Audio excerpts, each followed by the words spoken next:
Magandang araw mga kaibigan. Ang ating katanungan ay, walang lupong tagapamayapa ang isang barangay.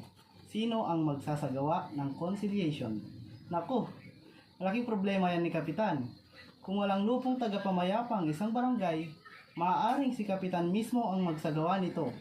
Ngunit sa ilalim kasi ng Local Government Code, Section 399C, sa loob ng unang 15 araw mula sa pag-upo niya bilang punang barangay, dapat ay magpalakas siya ng notice to constitute the lupon.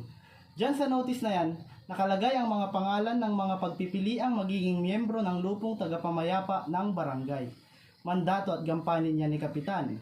Ngayon, kung walang nabuong lupong tagapamayapa, ang ibig sabihin, hindi nagawa ni Kapitan ang kanyang gampanin sa ilalim ng batas.